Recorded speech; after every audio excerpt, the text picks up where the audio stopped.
Como primera medida tenemos que estudiar y explicitar lo que es revolución. Revolución es un cambio ideológico, un cambio de tamiz que busca otra medida y propende otras búsquedas.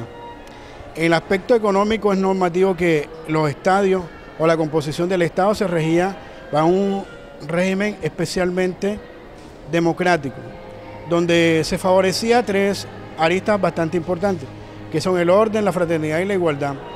Son la trilogía que manejó la Revolución Francesa, que a través de Antonio Nariño y Andrés Bello pudo transitar actualmente lo que es la Constitución de lo que fue la del 86 y lo que es la del 91. Bueno, armando una estructura meramente del contexto de la Constitución del 86, podríamos explicitar que lo que buscaba es que el Estado, como Estado, tuviera en su ejercicio una política que direccionara todos los ámbitos entre sus fronteras. Recordemos que en el 86 Colombia no era la república que actualmente está, sino que en esa época habían otros departamentos como Panamá, Ecuador, parte de Brasil y propiamente Venezuela. Entonces lo que vemos es que ese Estado buscaba era propender un beneficio para todos. El aspecto social estuvo bastante demarcado, dado que en esencia somos mestizos. El mestizaje se da por el intercambio cultural y el intercambio ideológico también. Las costumbres que nosotros tenemos todavía señalan esas directrices de esa ideología. Vemos actualmente en la puesta en marcha social lo que son los vínculos con las iglesias, meramente estadios que se dieron en la Revolución Francesa y lo que propendía ese levo, ese pueblo cambiar. Lo que en sí se proponía en la Revolución Francesa era que el poder que ese entonces tenía fuera meramente constitucional y no ligado a estructuras de fe o estructuras religiosas, como en la actualidad todavía se da. Pero vemos también que para este principio hay grandes puestas en marcha o los acontecimientos reales que se muestran a través de descubrimientos de ciertas cosas como el enlace de la Iglesia Católica con propiamente el FBI, donde demarcan que las posiciones de cambio para estas estructuras de fuerza, como maneja Boff en la estructura de la liberación de Latinoamérica, en la teología de la razón, proponen que se generen múltiples iglesias o iglesias de banquillo o lastimosamente como se llaman iglesias de cajón, donde se da multiplicidad de conceptos sobre un Cristo o sobre un Logos divino que aterriza meramente a una nueva esperanza, lo que afectaba propiamente a la revolución. En la revolución no tenías esperanza porque propiamente el concepto de deidad de Dios estaba fuera del entorno capaz humano. Por ello también es bueno recordar que ninguna persona del pueblo entendía por no manejar el mismo idioma. Y lo otro que siempre estar oprimido mientras no tenga la capacidad de entender que siempre podrás tener la capacidad de surgir de la nada.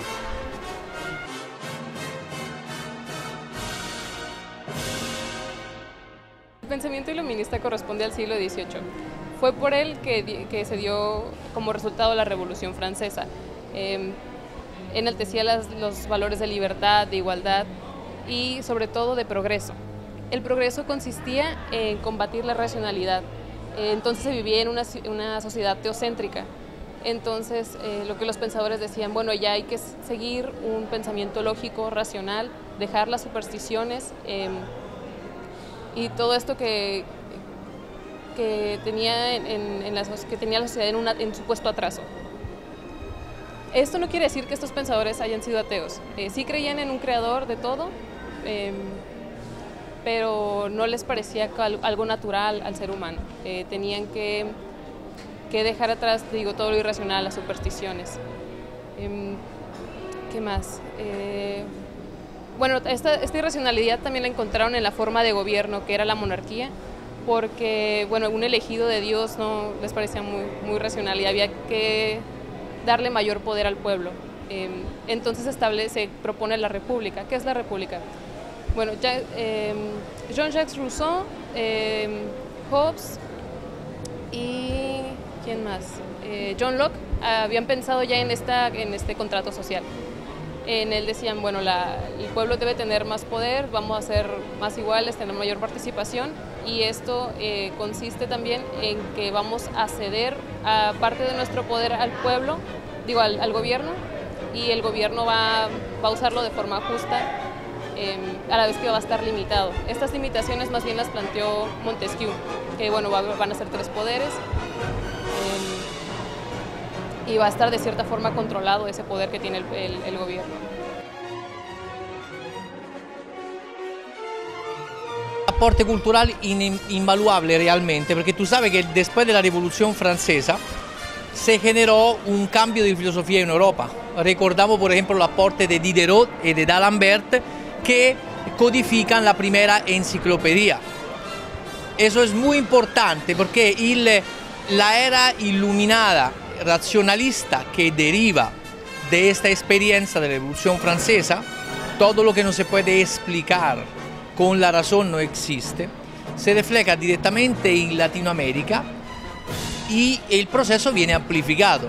¿En qué sentido? Mientras en Europa todavía la Europa vive una doble alma, que esta libertad intelectual que deriva de la liberación política de la Revolución Francesa, pero también una ala conservadora muy focalizada, sobre todo en Italia con el tema del papato, por ejemplo. En Latinoamérica, la lejanía de esta otra ala conservadora ha hecho que las conquistas en Europa de la filosofía racionalista después de la Revolución Francesa se hayan amplificado. Y sobre todo porque en esta tierra, en este momento histórico, llegan y se quedan y se instalan diferentes etnias que vienen de Europa detrás de la experiencia de la Revolución Francesa y sembran una nueva filosofía liberadora, pragmática, que de toda manera ha proliferado más en Latinoamérica que en Europa.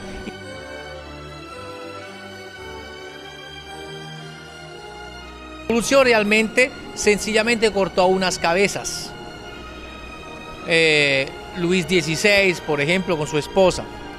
Pero en realidad, con la experiencia napoleónica, con el devolverse de la monarquía en Francia, finalmente la hegemonía oligárquica fue la que siguió dictando leyes en Francia y en Europa, independientemente del monarca que era Napoleón, por supuesto. Entonces, realmente hay más similitudes de lo que uno pueda pensar entre la Francia post-revolucionaria napoleónica, con una oligarquía que maneja el mismo Napoleón, y la situación actual del país, que está en mano finalmente a 5, 8 o 10 familias que manejan pues toda la política y la economía.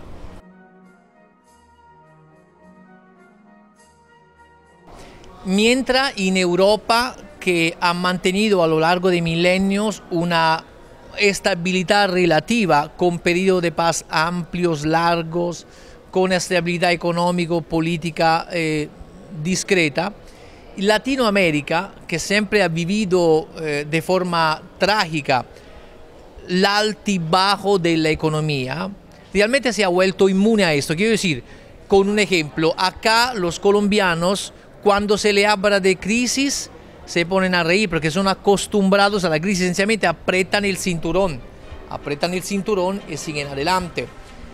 La inconformidad la solucionan de otra manera. De ahí se desprende su creatividad, su alegría, exactamente para no estar enfocándose en la parte negativa de lo que le puede pasar. Mientras en Europa, que ya se le olvida prontamente la dificultad, cada vez ocurre algo grave, se paralizan y ahí hay más opciones de revolución violenta, porque ahí ya no están acostumbrados a apretarse la cintura y al sacrificio. Entonces yo sí pienso que en Colombia no sería posible plantear un paralelo con la Revolución Francesa, porque el pueblo colombiano no se sollevaría de manera violenta, porque está acostumbrado a sobrevivir a la crisis y lo hace con una sonrisa, buscando otras soluciones en el mundo de la creatividad, por ejemplo, cogiendo esta energía y transformando en algo creativo, que es el arte, que es la música, y muchos otros temas que hacen de los colombianos un pueblo supremamente alegre e inteligente en ese sentido.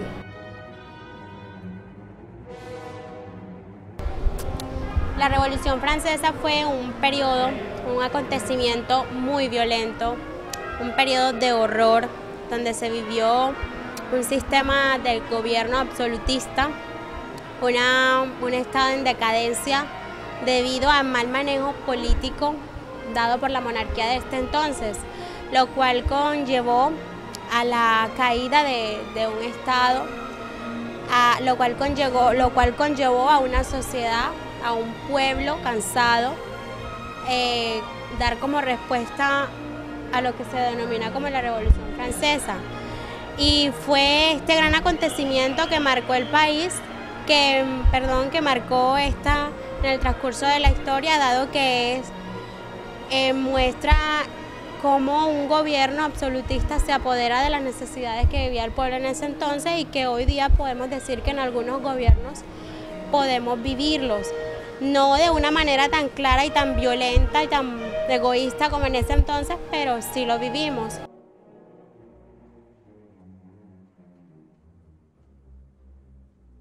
La Revolución Francesa, pues con ella trajo varios hechos, como ya lo dije.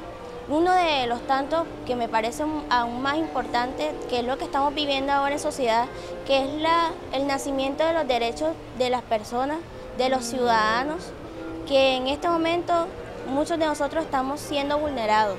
Entonces creo que la Revolución Francesa trajo consigo varios hechos que aún en la sociedad actual estamos viendo repercusiones en lo que estamos viviendo.